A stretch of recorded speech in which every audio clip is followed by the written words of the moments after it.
Hello everyone, I am doctor Anand in doctor Anand suggestion. आज का हमारा topic है गाउट, जिसको हम हिंदी में गठिया भी कहते हैं। अब दोस्तों, ये होता क्या है, इसके सिम्टम्स क्या है और इसका ट्रीटमेंट क्या है, इसमें मैं आज आपको अच्छे से बताऊंगी। सबसे पहले ये होता क्या है, ये एक इन्फ्लामेटरी अर्थराइटिस है दोस्तों। इसमें होता क्या है, आपके जॉइंट में इन्फ्लामेशन हो जाता है, सूजन आ जाती है, रेडनेस आ जाती है, आपको पेन महसूस होता है। ये बेसिकली 50% केसेस में बिग टो में महसूस होता है। बिग टो का मतलब अंगूठे में महसूस होता है। अब दोस्तों, इसके कॉज क्या है? इसका जो सबसे मेन कॉज है वो है अल्कोहल, शराब। जो लोग शराब बहुत ज्यादा पीते हैं उनको ये होने के चांसेस बहुत ज्यादा होते हैं। ये बेसिकली हमारे ब्लड में यूरिक एसिड लेवल बढ़ने से फील होता है। उसके जो क्रिस्टल होते हैं वो हमारे जॉइंट में जाकर एक्यूमुलेट हो जाते हैं, जिसकी वजह से हमें पेन होता है। अब जॉइंट में हो सकते हैं, वो टिश्यूज में हो सकते हैं, उसके सराउंडिंग्स टिश्यूज में हो सकते हैं, टेंडन्स में हो सकते हैं। अब दोस्तों, होता क्या है, जो लोग अल्कोहल बहुत ज्यादा लेते हैं या बियर ज्यादा लेते हैं उनमें इसके होने के चांसेस बहुत ज्यादा होते हैं।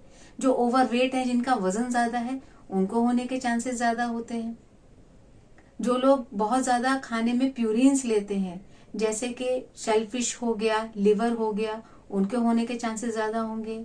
और ये जेनेटिक भी होता है दोस्तों, फैमिली टू फैमिली। अगर फैमिली में किसी को है, दादाजी को या पिताजी को या माताजी को, तो आगे भी होने के चांसेस होते हैं। या जो लोग मीट ज्यादा खाते हैं, बहुत ज्यादा रेगुलरली मीट लेते हैं, उनको होने के चांसेस होते हैं दोस्तों। तो जो लोग इन चीजों को बहुत रेगुलरली ले रहे हैं, खासकर अल्कोहल, शराब बहुत रेगुलरली ले रहे हैं, जिसमें बियर, तो उसमें यूरिक एसिड बढ़ने के चांसेस बहुत ज्यादा हो जाते हैं और वो डिपॉजिट हो जाता है हमारे बिग टो में। वहां पर इन्फ्लेमेशन हो जाती है, पेन होता है, सूजन होता है, बहुत तेज पेन महसूस होता है। इसको हम कहते हैं gout, increased level of uric acid in blood. अब दोस्तों, हम इसके डायग्नोसिस पे बात करेंगे। डायग्नोसिस में हम इसमें क्या करते हैं, सिंपल हम ब्लड में यूरिक एसिड लेवल चेक करवा लेते हैं, प्लाज्मा यूरेट लेवल चेक होता है। इसमें हम मेल में अगर वो 7 से अबव है, 7 मिलीग्राम पर डीएल से अबव है, तो उसको हम पॉजिटिव कह देते हैं। फीमेल में 6 मिलीग्राम पर डीएल से अबव है तो हम उसको पॉजिटिव कह देते हैं। कई बार क्या होता है दोस्तों, ये डिजीज होने के बाद भी जो यूरेट लेवल है, आपका यूरिक एसिड लेवल है, ब्लड में नॉर्मल रहता है। उस केस में अगर हमको डाउट है कि नहीं, ये तो हमको गाउट ही लग रहा है, ये तो है ही गाउट, उसमें हम साइनोवियल फ्लूइड एग्जामिनेशन करते हैं। जो हमारे जॉइंट के बीच में साइनोवियल फ्लूइड है, उसे निकाल के हम उसको टेस्ट करते हैं। पर वो बहुत रेयर केस में होता है, क्योंकि ये हमें बाय द साइन और पेशेंट को देख के ही थोड़ा आइडिया लग जाता है कि हाँ, ये गाउट हो सकता है, यूरिक एसिड इसका पॉजिटिव ही होगा। अब हम दोस्तों इसके प्रिवेंशन पे बात करेंगे। प्रिवेंशन कैसे हो सकता है? प्रिवेंशन की हमें होना, या जिसको है वो उसका लेवल यूरिक एसिड ना बढ़े जल्दी, कि उसको पेन ज्यादा हो। तो कुछ स्टडीज ऐसी हैं, जैसे अगर हम पीनट ले रहे हैं, मूंगफली ले रहे हैं, तो चांसेस कम रहते हैं। चेरी खाने से, फ्रूट्स खाने से, विटामिन सी लेने से, जो लो फैट डेयरी प्रोडक्ट लेते हैं उनको ये होने के चांसेस थोड़े कम होते हैं। तो अगर वो ये चीजें अपने डेली रूटीन में ले रहे हैं, फिजिकल एक्सरसाइज रेगुलर कर रहे हैं, एक हेल्दी वेट मेंटेन करके चल रहे हैं, तो उस केस में ये जो यूरिक एसिड लेवल बढ़ने के चांसेस कम हो जाते हैं। अब मैं खुलकर दोस्तों इसके ट्रीटमेंट के बारे में बात करूंगी। हमारी होम्योपैथिक में कुछ मेडिसिन ऐसी हैं जो बहुत अच्छा इसमें एक्ट करती हैं। जैसा कि मैं अपने हर वीडियो में आपको बताती हूँ, हम टोटलिटी पे मेडिसिन देते हैं, वो हमेशा एक्ट करेगी। लेकिन कुछ मेडिसिन होती है स्पेसिफिक जो इसमें बहुत अच्छा काम करती हैं। उसके बारे में मैं आपको एक एक सिम्टम करके बताऊंगी, उस सिम्टम की पर्टिकुलर मेडिसिन बताऊंगी, वो लेकर आप देख सकते हैं, आप बेटर फील करेंगे। नहीं, अगर ऐसा होता है तो आप मुझे कमेंट बॉक्स में लिख सकते हैं। अगर गाउट डिबिलिटेटेड मैन में दिखा जाता है, डिबिलिटेटेड मतलब जो बहुत फिजिकली वीक है, उस मैन में आपको दिखता है, तो उसमें मेडिसिन देते हैं स्टेफिसगेरिया।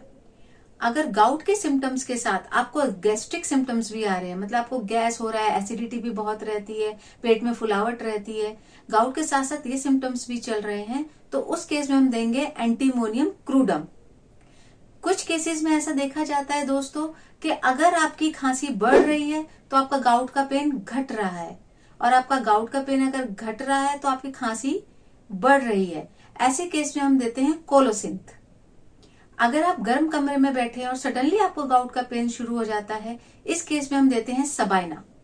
अगर मौसम चेंज होने पर आपको गाउट का पेन हो रहा है दोस्तों, इस केस में हम देते हैं ब्राइनिया।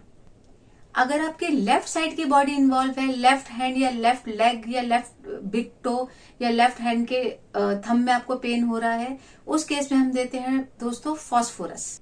और अगर राइट साइड की बॉडी में पेन है तो मर्कसॉल। अगर आपके लेफ्ट साइड के जॉइंट में पेन है और बाद में आपको राइट साइड में भी महसूस होने लगा है, कॉल्चिकम इज द मेडिसिन। अगर आपको चलने पर अपने बिग टो में पेन महसूस हो रहा है बहुत ज्यादा, या यूरिक एसिड का जो गाउट का पेन है वो जॉइंट में, आपका कोई भी जॉइंट वो पकड़ सकता है, उसमें पेन हो रहा है, तो हम देंगे लीडमपाल, ब्राइनिया। और अगर चलने पर आपको आराम महसूस हो रहा है तो हम देंगे ऑरममेट, रस्टॉक्स। अगर आपको गाउट के पेन के साथ उस जगह सुनपन भी महसूस हो रहा है दोस्तों, तो lycopodium is the medicine. Lycopodium बहुत अच्छा एक्ट करती है दोस्तों। जिस जॉइंट में आपको पेन है, अगर वहां पर आपको दबाने से आराम मिल रहा है, उस जगह को प्रेशर देने से आपको आराम मिल रहा है, Formica रूफा and Bryonia is the medicine. आप ये दवाइयां लेके देख सकते हैं दोस्तों, आपको आराम मिलेगा। अगर आपको आराम नहीं महसूस होता है तो आप मुझे कमेंट बॉक्स में अपने सिम्टम्स लिख के दीजिएगा, मैं आपको मेडिसिन का नाम जरूर बता दूंगी। एक हमारा कॉम्बिनेशन आता है दोस्तों बर्बेरिस पेंटार्कन के नाम से, आप चाहें तो लिख सकते हैं बर्बेरिस पेंटार्कन, जिसकी 2 गोली सुबह 2 गोली शाम आप लेंगे तो धीरे धीरे आपका यूरिक एसिड लेवल कम होता चला जाएगा। आप ये दवाई लेकर देख सकते हैं दोस्तों। आशा करती हूँ कि आप मेरे इस वीडियो से संतुष्ट होंगे। धन्यवाद।